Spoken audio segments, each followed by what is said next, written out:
left, right. Yo, welcome to the move episode. This is the moving guide for when you're moving into your new home. Let me know what you think of the list. I think this one is actually a pretty solid list and probably some things that you wouldn't think of on your own. So listen, watch, make a checklist. I'll see you on the other end. This is SipTalk. Grab a drink and enjoy.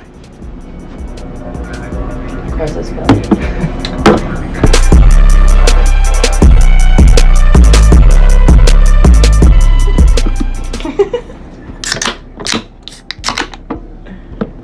Cheers. Cheers. Cheers.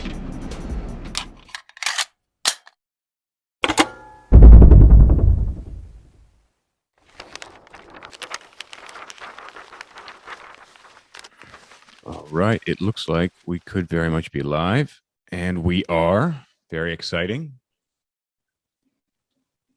This is episode 88 of Sip Talk.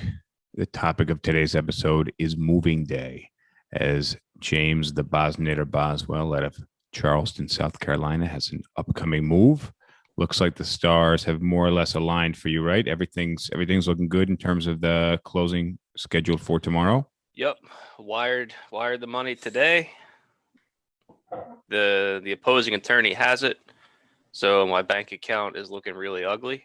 So are you bringing certified checks, or they're taking care of the checks for you? Wire transfer took care of it all.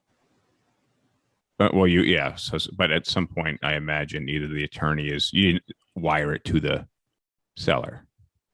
Yeah, that's the attorney's problem. Yeah. So they're taking care of the check. So that wire is your payment. So you're good. You're good from there. Yep. Very exciting. I'm super excited for you, actually, and that's why I think we can talk about some moving in and moving type topics. I got a whole list, so I don't know how prepared you are for a move. Not at all. Haven't been able to focus on anything besides taxes and closing disclosures. Well, as a philosopher, bartender, referee, accountant, this is your busy season as an accountant. So they did extend the tax deadline, right? Yes.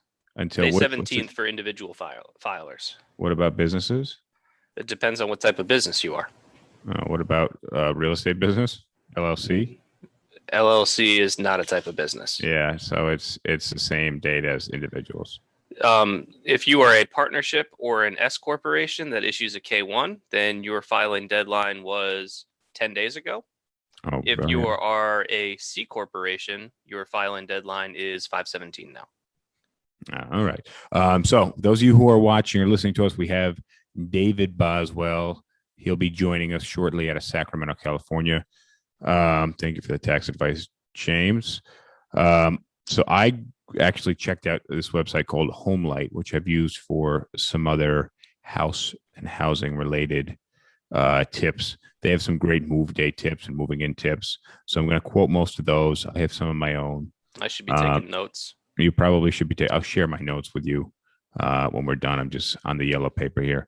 What are you drinking? Same thing. The apartment special, which is Bush Ice. Yeah, well, that's a good one. That's a good one. I am sticking with my low calorie drinks.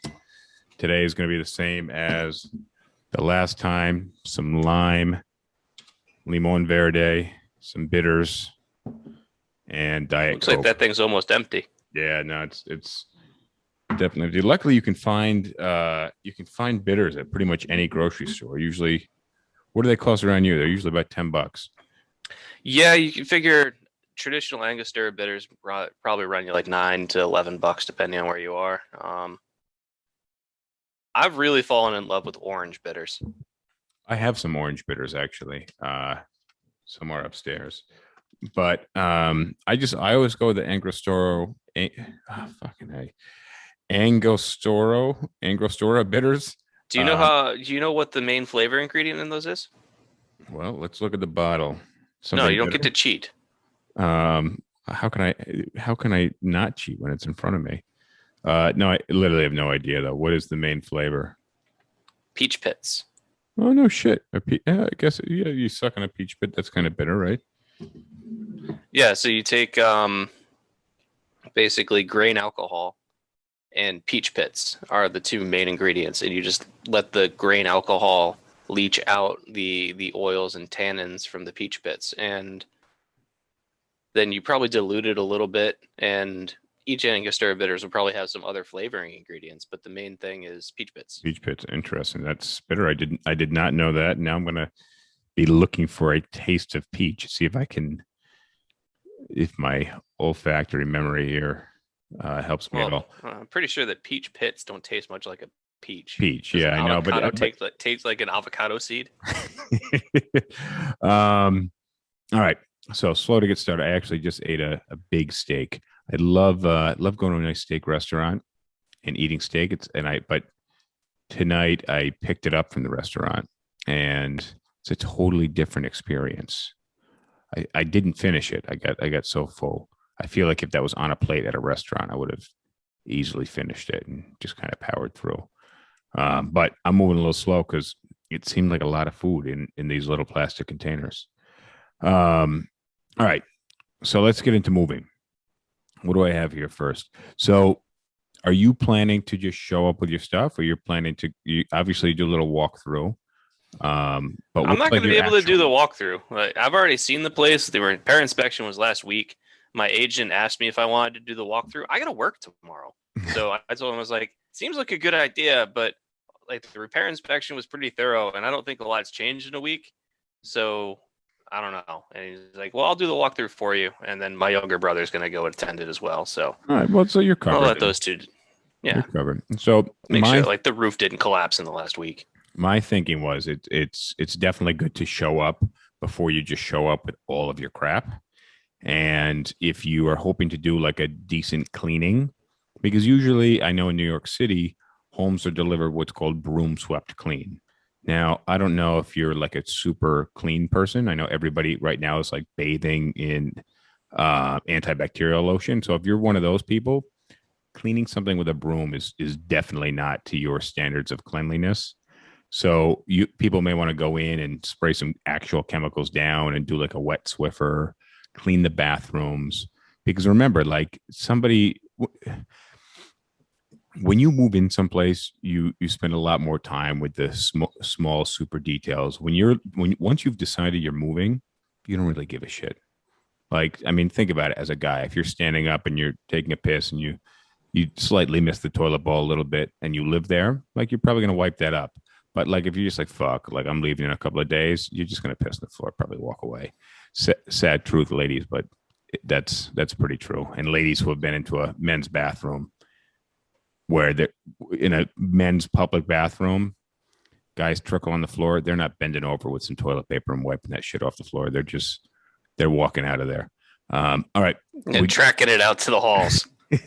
we got David Boz on the line. Let's see if we can get him on here. All right, he has appeared.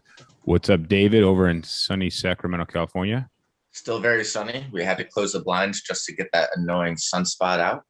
Yeah, Dave. When we tested, David had a big blotch of sunshine right in the middle of his face. It's kind of distracting. I did. So look. So we're talking about moving day, and what I was saying, James. So James is not going to be there for the walkthrough. He's basically your youngest brother is going to meet the real estate agent there, do a little walkthrough. James is trusting enough, and he had the inspection. I mean, the thing is, like, you're not going to call the deal off because, like, an electrical outlet is like missing a plate or something. No. But James, what was the text that you sent to me earlier today, and what was my response? Oh, so my youngest brother earlier this week quit his job with relative justification for doing so. So this is your new renter, right? Oh yeah. No, let's ignore all the warning signs here. So he's like, "Oh I'd shit, like to see your proof of income, please. This doesn't check out." But anyway, so he quit his job on Tuesday, and so what I told him was like, "Look, man, I've put a ton of time and work into making this deal go through with all the paperwork and classes that, like, I had to take the first time home buyers class that burned like an hour and a half on a weeknight." And just constantly talking to real estate agents, lenders, all those people. And like, I put a lot of time into this, and also like $20,000. So now that you don't have a job, you've got some homework to do. You're going to be the one setting up the utilities. You're going to be the one present for when the contractors come in to do the repairs, for when the contractors come in to install the cable and stuff like that. I think that's fair. I think that's very fair. Oh, I do too. And I sent the Derv a text message. I said, yeah, like this whole thing's been stressful, but Casey quit his job, so I've told him that he's going to have to he's going to have to step up and do a lot of the setup work for the house. It's the least he can do. Well, yeah, exactly. Especially now that he's newly unemployed. I'm going to give you the comeback, Derv. My response was, don't ever say that is the least that Casey can do, because he will surprise you and he will do less. Yeah, I believe that. And the thing is, when it's like family, like you can get away with always doing less. Yeah, like he does. When you have a relationship bond that can be broken, it's a lot more difficult, like internally to just do less. I mean, some people just give up, but this is how we dealt with Casey when the parents were out west the first time and James was home.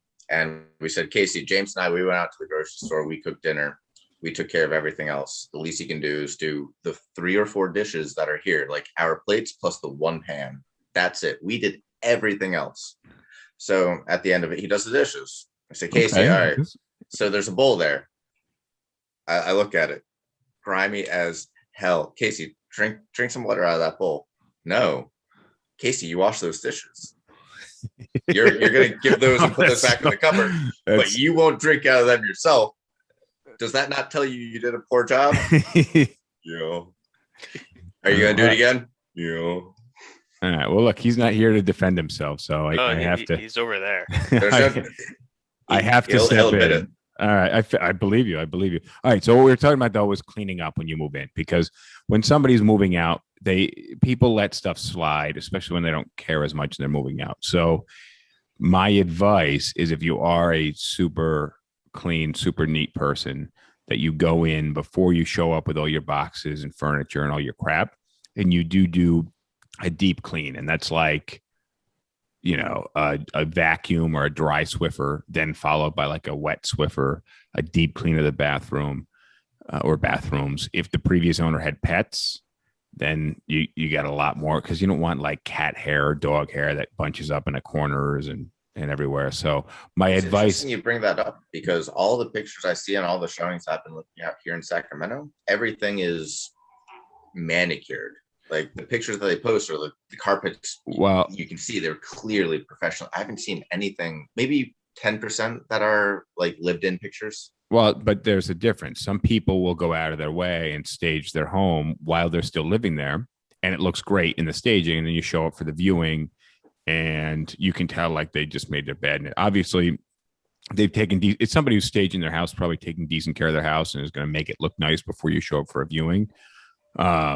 But they might still be living there. Now, if they're not living there, the house condition isn't going to change too much. The house out here in Jersey, they didn't do any of that. It wasn't staged. Like there was shit all over the place in the pictures. And when we showed up like the second or third time to do like an inspection or something, the grass was like a foot tall, which then I had to add a condition to the contract that the land, the grass needed to be cut before moving in. But also for me, that was an alluring part of the listing, was that clearly these guys aren't taking care of it. A lot of buyers are going to say, fuck that, this doesn't look pretty, and they're going to pass over this place. But tall grass? Well, no, in the listing photo. A lot of people would say no. A lot of people would say, oh, it's just grass. I'll mow it myself. I have a lawnmower. You took the smart move. You're close to the city. You're in Jersey. Foot tall grass, that's high enough to hide a body. Make someone else find it. It's fucked up. All right, but point is on that, because this is literally my first note, is the deep cleaning. And if you're a deep cleaning person, it's a lot harder to do when there's boxes and pieces of furniture everywhere. Second thing is, you got to pack. I'm looking at everything that is affixed to the walls in your room, James, and it appears that you have not really started packing. No, I have not touched my room yet at all. Are you planning to pack? Yes, but the thing about this is I'm not expecting to be moved in by the end of the weekend. Okay, fair enough. I'm expecting this to be like a 2 or 3 week process at the least. When's your You're lease screwed up? over on your lease anyways. Why rush it? Why kill yourself to try and do it in a few days So, when you self? My lease ends June 30th. I'm trying to get a sublet, and the sublet that I've advertised starts 5/1. So I've given myself all of April. Okay, yeah, I mean, then you're good. You have the time. My advice was, depending on how fast your move is and how much stuff you have, is to hire movers who will pack for you. And not the move to Jersey, but the move before that, I didn't lift a finger, and the price didn't change. I think it was a few $100, but the bulk of the cost of movers is in carrying the shit in and out and up and down the stairs, through the doorways, in and out of the buildings that you're moving to. The packing is something that they manage to do pretty quick, and they're not charging you because it's No, but Justin, who are you talking to? what do you This mean? isn't geared towards your general audience. My James won't let anyone touch his shit. You and I both know that. my thinking. I'm okay with the movers. Like once I've got like the dressers undone, like unpacked and everything, and they're just empty with the drawers out. Yeah, a mover can pick it up. Oh no, dude! I didn't open a cabinet door or anything. The second most recent time I moved, they literally came and like spices out of the cabinets into boxes, glassware. They wrapped all the glassware, literally everything. The most recent move, I did a decent amount of packing, especially like glassware and stuff like that, and spices. But they did pack a decent amount of kind of the bulkier things. But I mean, for me, it's like a time thing, and I didn't want to have all this time spent taking all these little things, and they offered it as a service, and in my opinion, it was totally worth it. That's my opinion, but it's an option. I've got someone to pack stuff. There you go. That's his job, right? I would take the movers over Casey to move my personal belongings. Well, yeah, I told them everything outside my bedroom door you can pack. Everything inside my bedroom I'll deal with. Because you and I would rather be pissed off at ourselves for screwing something up than on the off chance that the movers go and do something and something gets broken. Like I'm much happier if I'm angry with myself than angry out. I get it, but the movers are insured. So I don't care about insurance. None of the stuff I'm talking about is insurance. Well, it's stuff I can't get back. If there's sentimental value, ever. Okay. Or not even sentimental value. It's just like finding, like, for example, like the mirror over there. Like I wouldn't be able to replace that mirror because there's only one that exists. But then you make that argument with your insurance claim. That's all. So some of the families that, James mentioned gun control as a possible topic for tonight. Some of the families in the Atlanta shooting, because that's a little bit longer in the past, they've got millions of dollars donated to them. Okay. Great. I'd rather have what I had. Okay. Fair. The money. Your point made. I get it. And obviously there's a decent amount of sentimental value associated with human life. We're not talking about human life. We're talking about your belongings. Probably not so much for James and I, but which I'm sure we're not talking about human life. We're talking about Asians. I'm sure everybody. Hashtag S. That no, obviously being sarcastic. Let's make sure that is enunciated. No, it's we know you're being sarcastic and saying dickish things. Yes. All right. Let me hit the next thing. So, James, this is a big one for you. You got to update addresses. So that's bank accounts. You can go to the USPS website and do an address change, and that way everything gets forwarded and the sender gets notified. But address change is definitely a big one. And also updating with the DMV. That way you make sure you get every ticket that might have been mailed to you. Yeah, I'm wondering if I have to go to the DMV or if I can just like apply online and be like, yo, send me a new license with a new address on it. I think you could probably, I don't know South Carolina, but I'm pretty sure that you could update that online. For me, I didn't change the address yet on the license, and I almost had my license suspended. Do you remember the tickets that I got last summer that I was arguing? Yeah. Well, I didn't get one of the notices that basically I lost the argument or I ran out of time to file something like that. But I did get a notice that if I didn't pay the ticket, my license would be suspended. So obviously I had to pay that, and I didn't take up continuing to argue it because I didn't know what I was doing at that point. let's see. Did you at any point? No, I had no idea. idea. At what point did you? Where No, did that change? it was a lost battle. Like the courts wanted literally nothing to do with even hearing my argument. And the officer who wrote the ticket was there on Zoom, and he just kind of read like a standard thing that it was just like reading his standard entry for the ticket. He's like, yeah, the driver was doing this. I'm like, yeah, that's what the ticket said. And I'm like, yeah, but guys, you need to understand the circumstances of why I made this maneuver. And I realized the police were there. I kind of thought they had my back. And he was like, all right, sorry, you lose. If you wish to appeal, you can file some paperwork. So, but they were completely uninterested in anything I had to say. So do you remember that ticket, driving the wrong way on a one-way? Couldn't park on top of a homeless person. Yeah, there was a crazy homeless person in the street who was like shitting in the street the day before. So all I did was, rather than continue into where the homeless person was, I turned around thinking that would be a safe move. And the court basically looked at it. Well, you admitted that you were driving the wrong way, so you're guilty. I'm like, well, but you're not listening to me, motherfuckers. Come on. But I mean, it was a lost fucking cause, and I probably could have hired an attorney, but I don't know. Mitigating circumstances. So, all right. Next, so updating addresses. Next I have is, before you have your stuff moved in, is plan your floor plan. Figure out where stuff's going to go. Because remember, the movers are going to be directing furniture to different rooms in the house. You want to make sure at least the furniture lands in the right rooms. And then if it's stuff that you have to assemble that may not have fit in that room assembled, you want to make sure that you have it in the right room and you have it in the right place, because that can suck. But luckily, James is coming from his apartment, where he's got the living room, which is the 2 couches, a chair. There's a recliner, and there's a couch that's not even coming with us. Oh, sweet. So for James, this is very easy.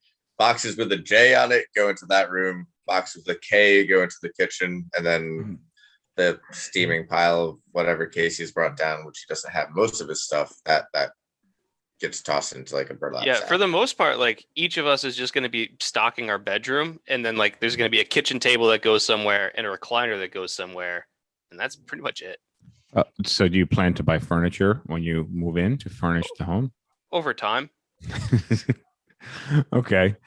Out here, you're crazy if you buy new furniture. I know Charleston's slightly different than being 60 miles from the Bay Area, but Colleen, she outfitted her entire house in about $30,000 worth of retail stuff for about $2,000 to $3,000.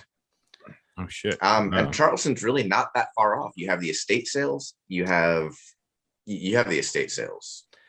Yeah, there's actually not that much furniture that we really need, because we're going to get a pool table. We're probably going to get like a better kitchen table and some chairs. And I think my real estate agent today said, hey, the owner's leaving a couch behind. It's in the garage right now. I can ask to have him take it out, or we can leave it. What do you want? And I said, I don't really care. If the couch is in good shape, we'll use it. And if it's not in good shape, it'll just decorate the front yard. That's terrible.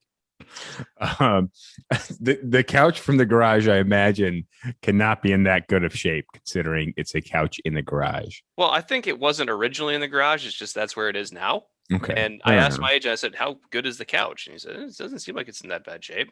Like, well, it'll be nice that Casey has somewhere softer to sleep on than the garage floor. Well, yeah. We might even let him out. So look, I don't teach him how to use the button. Well, no, there's no garage door opener right now. That's something we need to buy. My advice was plan your layout, plan out the floor plans before you have furniture delivered.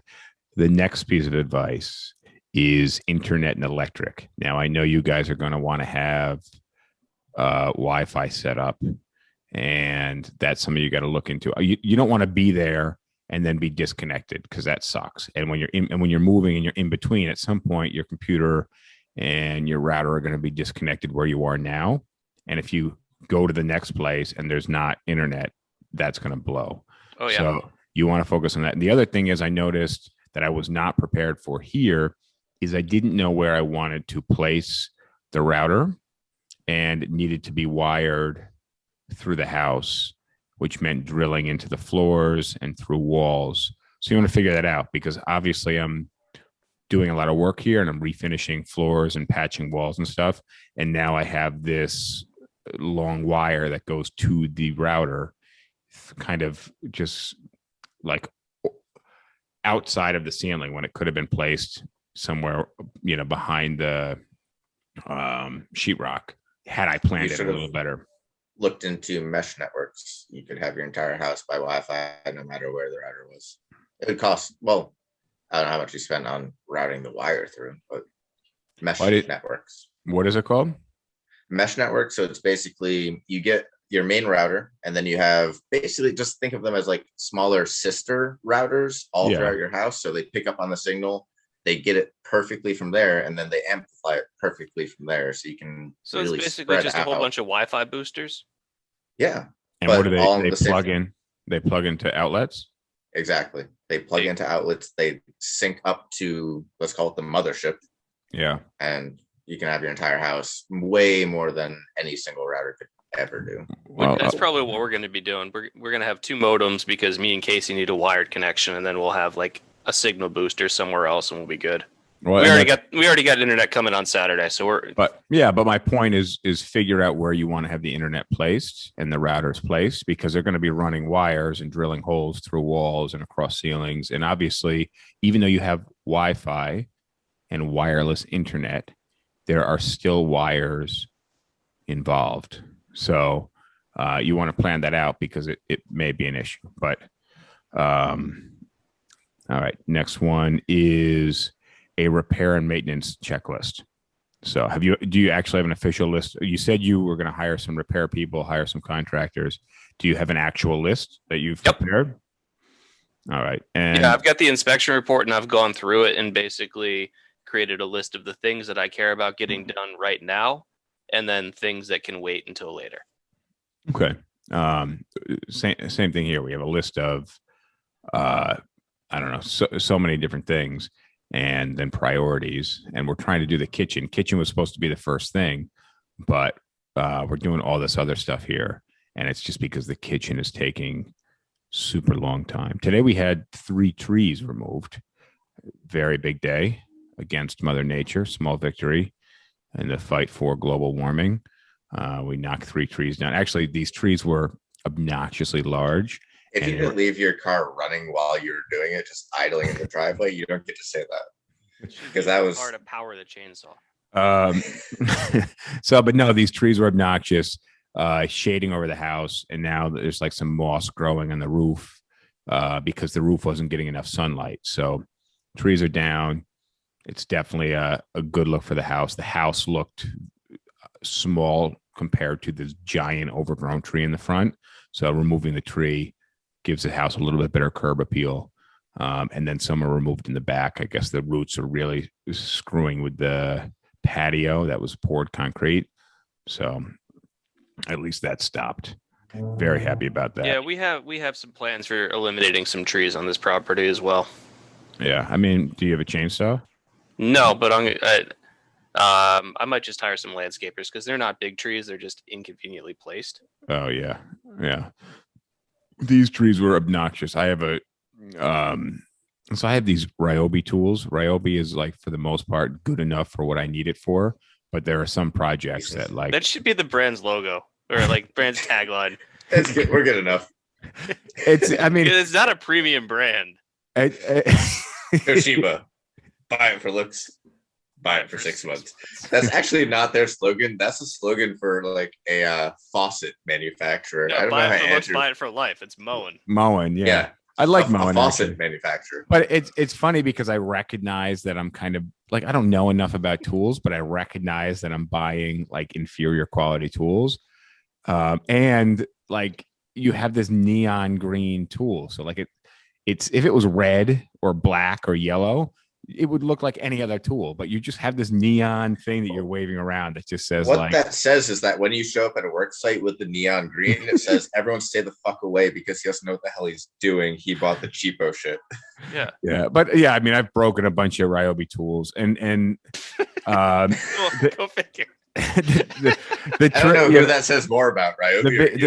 The biggest reason why I probably have as many as I do is because The batteries for these electric tools are so expensive. Like minimum, I think is like $79 or $99 for a battery for these things, and it goes up from there.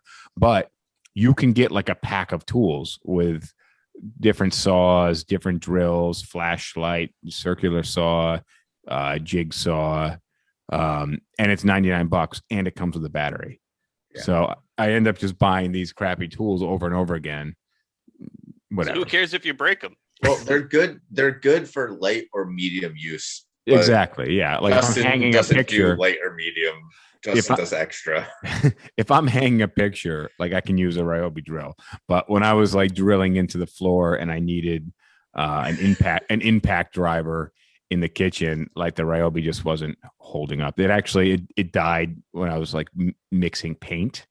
I had this like, I don't know what you call, like a whisk on the end of the screwdriver, the drill, and the whole thing just crapped out. And I thought it was a battery, but it didn't have enough blew torque. up the motor on paint. Yeah.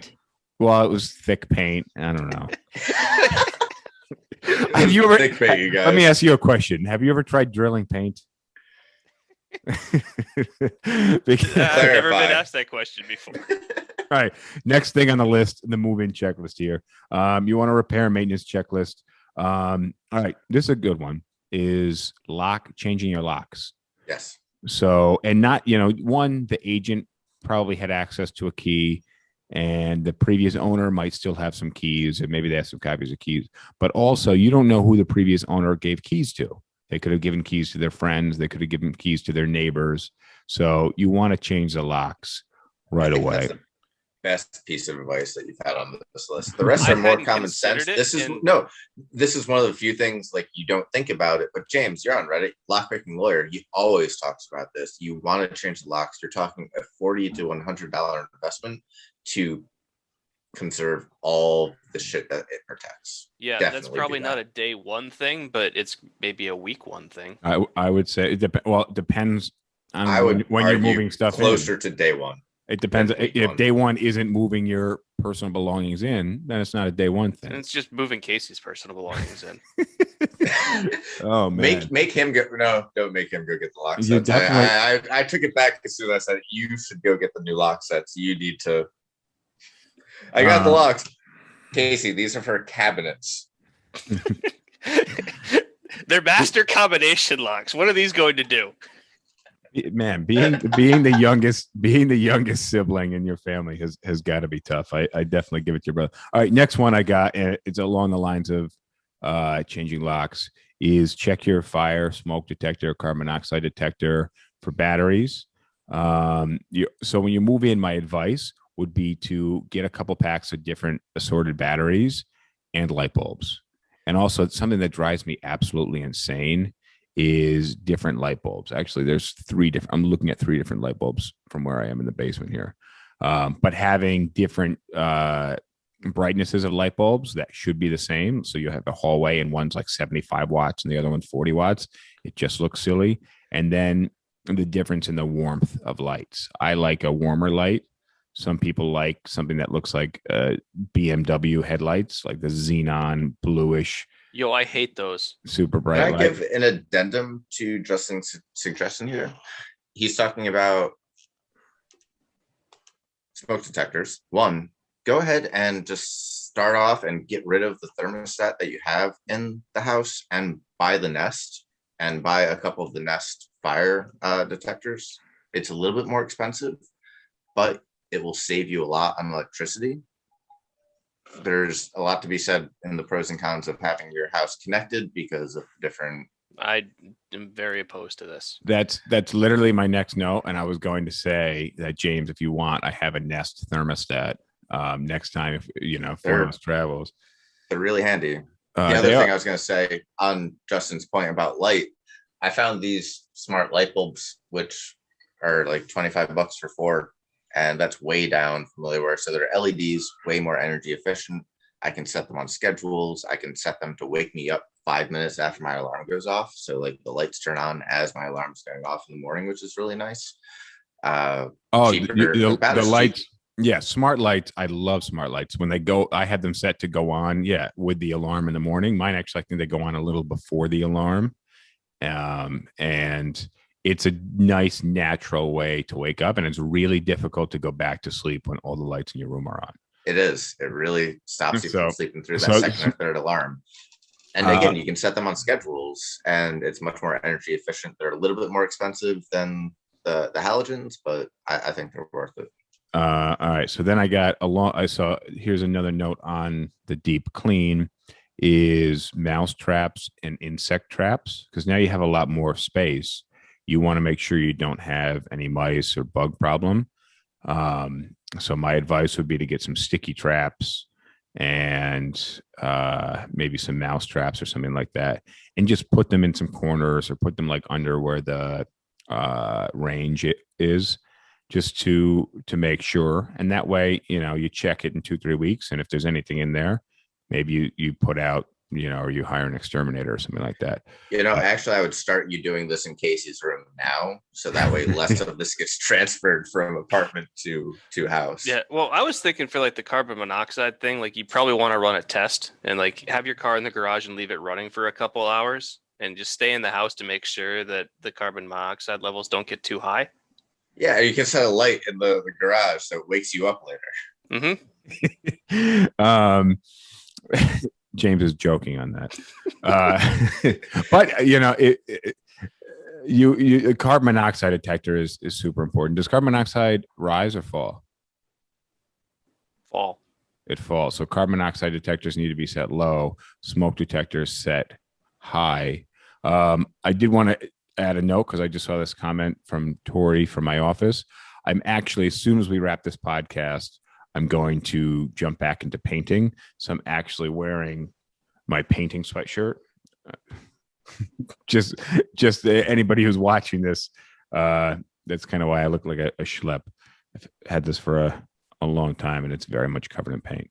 So smoke detectors, carbon monoxide, light bulbs, batteries. You want to make sure all that stuff is running. Mouse traps. And then I also have replaced various filters. So if you have an AC or a HVAC filter, definitely a good idea, especially if the people before had pets, because those things are going to be caked in cat and dog hair. Here's something kind of esoteric, and it won't apply to James because he doesn't have a basement. But in the Northeast, radon detectors. Yeah. I was gonna. That's actually. Oh, good. Well, I'll let you touch on it more. No, just having. You're the real estate agent. Yeah. So radon is a harmful gas that comes basically from the soil. Maybe one of you guys knows how it affects you, but I do know it's that radioactive. It's radioactive. It's bad for you. It's just you're breathing in radioactivity, which is it's cancer. I mean, it's not walking towards cancer. You're practically sprinting there. And it's in your house and it's radiating from the ground. Most places, when you have a basement, the inspection is going to do a radon test. I know there was one here.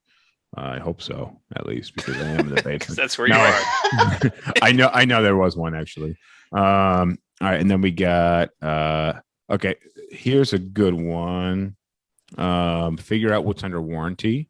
So your roof, maybe they did the roof 12 years ago, but it's got a 20-year warranty. If you have a leak, you want to make sure that you can go back to whoever installed that roof.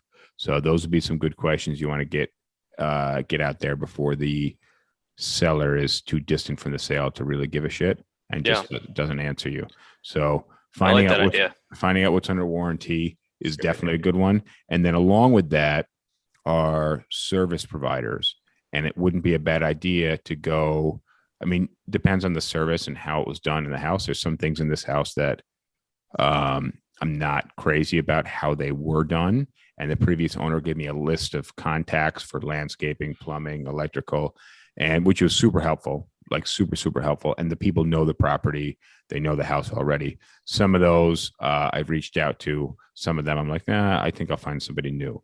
But if you have a major plumbing emergency, it's better to go with someone who you know and trust, or who at least knows the house, than just be like Googling it and just pick somebody who's probably going to show up and charge you the max. Thankfully, through my job, I deal with these kinds of people all the time.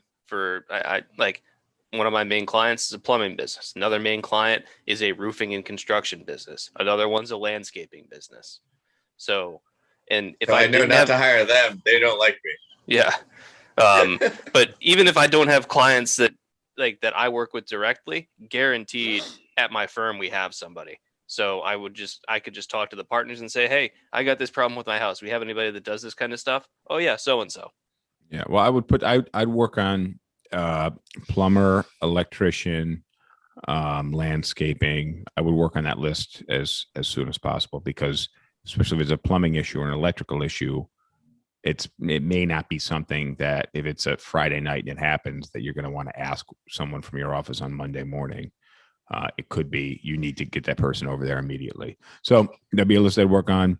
The next one I have, and this was tough for me because this is an older house, is figuring out what light switches go where. So maybe labeling them or getting some painter's tape and writing on it. There's so many light switches. Almost every switch in this house for like the main light in the room is on a 3-way switch, which is insane. And there's not just 2 of them. Most of them have 3. It's really confusing. So you can have a battle as to who's going to be able to turn on the light. It's well. Okay. So a 3-way switch basically means if you turn the light off over there, if it's a circuit, you're basically disconnecting the circuit. So if I flip any other switch, the light doesn't go on because the electricity isn't traveling through the line. But a 3-way switch basically interrupts the connection. I can't illustrate this very well. But it allows it to be turned on from another location. And in this house, there are 3-way switches, and then on the same line are just standard switches. So you could have a battle of who's going to turn the light on or whether you want it off. But there may be one person who's just kind of got the trump card at that one. They're like, flick. So that'd be a really passive aggressive way to fuck with someone. But there was 4 light switches in the kitchen to turn the kitchen light off, and not all of them were 3-way switches. So that was really confusing. There's actually a light in the back of the house. I have no idea how to turn it off. It's just been on ever since we got the house.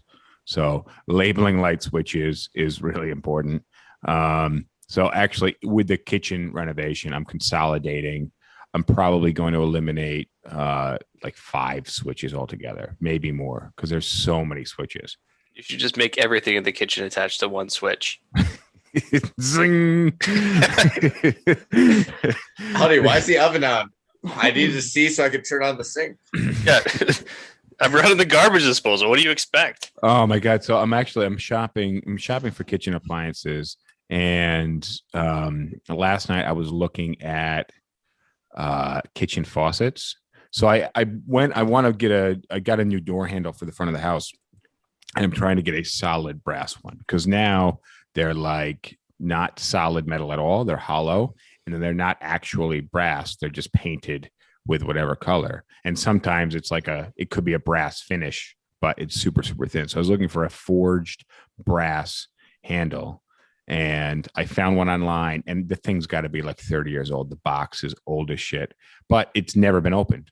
So I'm looking at the package on eBay. I'm looking at the box. It says lifetime tarnish guarantee, all this stuff, #1 in security, and their newer handles don't even match the build standard that this one did 20 something years ago. And then it just arrived yesterday, and it's tarnished very badly. So I'm a bit let down at that. But it's brass. Some vinegar and some. It's losing its brassness, and it's actually turning silver. So it may not be solid forged brass. So now I'm gonna write the company. Justin, do you know what brass is? Tell me what's in brass. Bronze, copper, maybe? And lead. Copper and lead. Okay. That's what makes brass. So I mean, that's kind of what it does. You have to look out, like James and I are fountain pens, you know that. And a lot of the pens that they sell as brass are actually just like really, really heavily leaded coppers.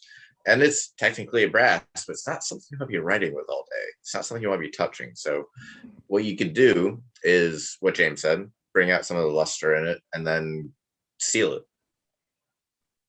Yeah, well, I don't know. I'm going to write the company, see what they say. And I'm probably going to use it anyways, because the thing weighs like a couple pounds. It's probably lead, probably mostly lead. I would seal it. Yeah, that's probably not a bad idea either. But I've been shopping for. I want a solid kitchen faucet because the one that was in here was kind of really crappy. So now I'm looking for kitchen faucets. Kitchen faucets in the year 2021 are absolutely insane. You can tell Alexa to add a tablespoon of water at a certain temperature, and it will run the water until it reaches that temperature, and then it says put your item below the sink, and it will dispense 1 tablespoon of 85-degree water. Yeah, that's a hard no from me. We know that you're anti-technology. It's a bit extreme for me too, who loves this shit.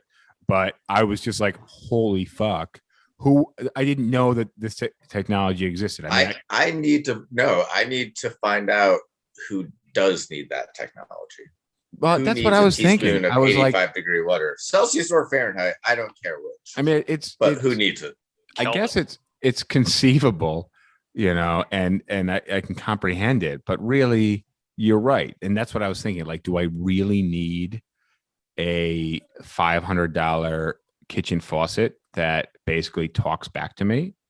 No. Or will my life be cool? It's a very easy answer. Yeah. But I'm surprised you're even asking the question. The Nest, which James doesn't like, and I respect his position on that. He doesn't like that.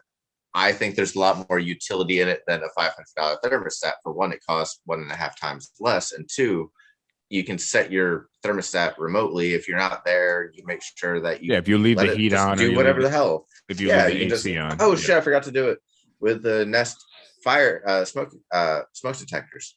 It'll tell you if something's going on in your house remotely. I think that's worth some money instead of having like a full whole house security system that's tied into it. You can just have it on this. You can meter it out to how connected you want to be. Oh yeah, I actually have that on here. The faucet, the faucet is just stupid. Well, it's obnoxious. I didn't even know that was a thing, and now I'm like, I feel like that's something I would say I have to have, but I don't really like. Is that just because you like making stupid purchases? That's 100% what it is. Like the day you say you have to have a smart thermostat that can dispense 1 tablespoon of 85-degree water is the day that I stopped coming on this voluntarily. Yeah, because we have nothing in common at that point. Yeah, but I mean, it's just this new thing I've never heard of. I'm just like, fuck. Like, yeah, but there's a reason why you haven't heard of it. It's because it's fucking idiotic. I haven't heard about some of the different like ritualistic things that they have to do to become a man in Southeast Asia, but I'm not missing out because of it. I'm okay. All right. So, what else do I have here? So if you're not crazy about the home security system or the kind of active, engaged, smart things that you can get around the house, like a security camera system, at least getting motion sensor lights for the exterior to help deter potential burglars. Yeah, I would definitely. I can sign on to motion detection. I have camera/motion sensor lights. As long as there's if it's just like here's a sensor and it catches it, but I don't want anything connected. I don't want my house tracking what I'm doing. I understand where James is coming from on this, but with the motion detectors, most of the time, what scares away the burglars is the fact that they know they've been noticed. You could even put up a couple. You could put up literally dummy cameras where the wire doesn't go anywhere. You're just screwing in a no, that's why I'm saying I can get on board with the motion, like a motion sensing light, because it's just going to be all within itself. It doesn't need to be connected to the internet. It's just a motion sensor. I had at one of my old apartments. Paranoid. No, I'm saying okay. I figured you'd be down for the motion lights, not the cameras that I had in the notes here. But in one of my old apartments, I had a dummy camera over the entrance door, and you put a little D battery in there that lasted like 2.5 years, and it just blinked red. So that was kind of cool. There's a little dummy camera. I might install one of those in the bathroom. I don't know.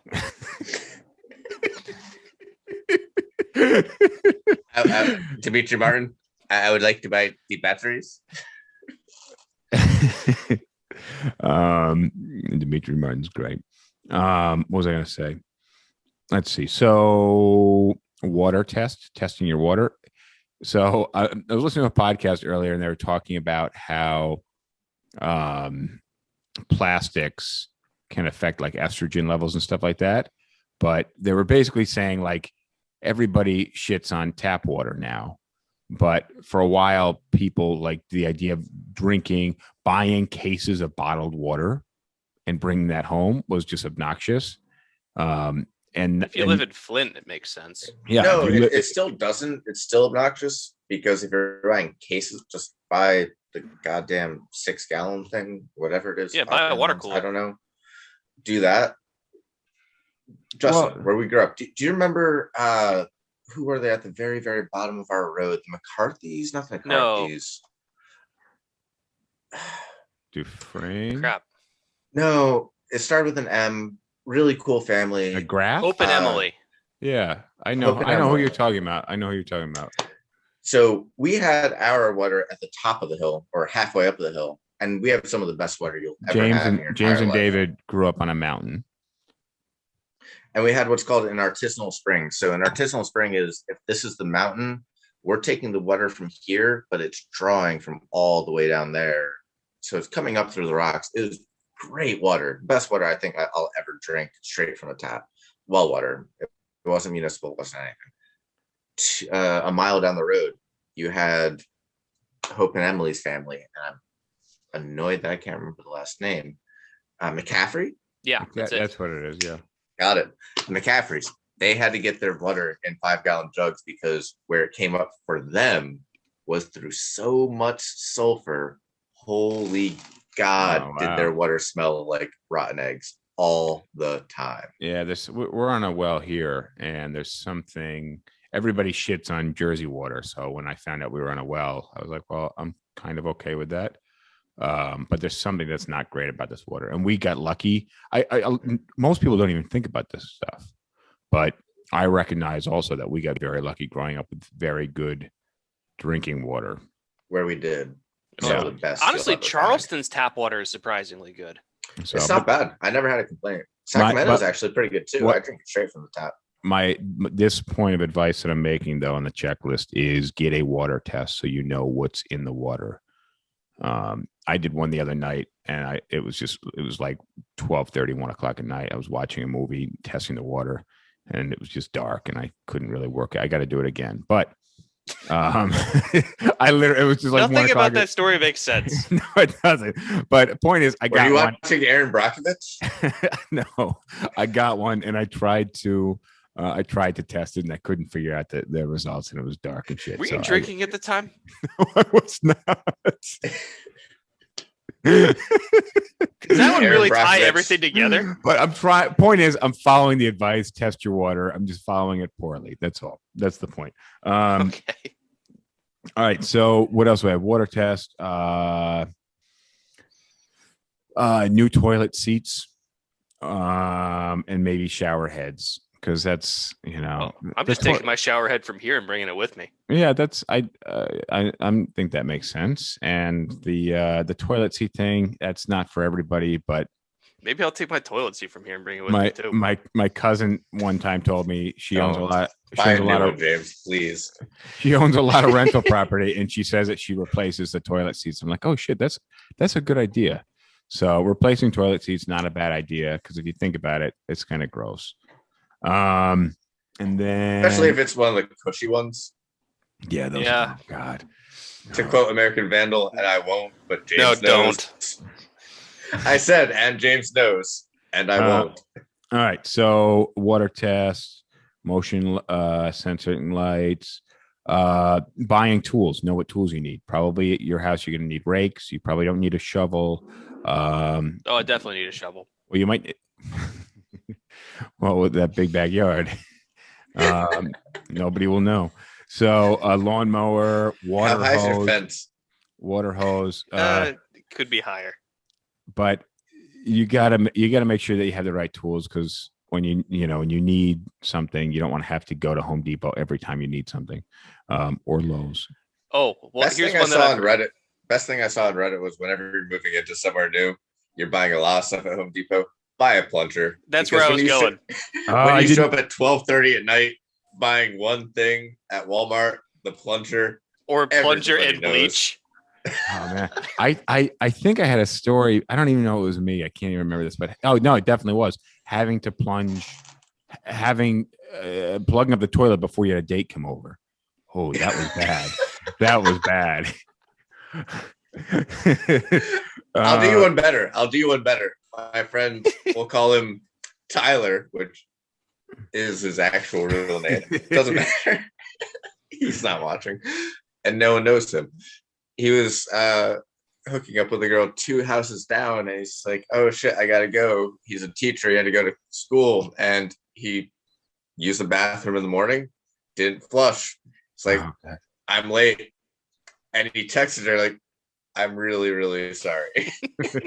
And he tells me later, "Dude, it was bad." Oh, that's terrible. That's terrible. All right, we're running out of time here. Oh, and I got one more since you got to. So when Kevin started his first job after college, he was working at a software company. He says, "I managed to clog the toilet on my first day. I figured I'd need to establish dominance in the office." All right, so I got the last one, and then we're gonna wrap up. And this is a good one. This is a good one. You need to know the dates for your garbage pickup and your recycling, and any of that stuff. And also, you're probably gonna have a bunch of moving boxes, so you're gonna have to break those down and get those out in recycling. Bonfire. If you can get away with it. I have so much stuff. I think it would land on the roof and burn the house down. But you got homeowners insurance, don't you? Yeah, but I don't want to burn the whole house down. Yeah. On that note, we're hitting the time limit, and last time I got cut off, so we're going to cut right before the hour mark. I will catch you guys later. Thank you for joining. This concludes episode 88. David, nice seeing you. James, it's been nice. Well. I will talk to you guys soon and see you soon. Adios. Peace. See ya. All right, you heard it. That concludes the episode. Let me know what we missed. Anything you thought of that we didn't, I would love to know. Let me know in the comments. Shoot me a DM, shoot me a PM, shoot me an IM. All right, guys. See you next time. I like PBR. I just got priced out of it.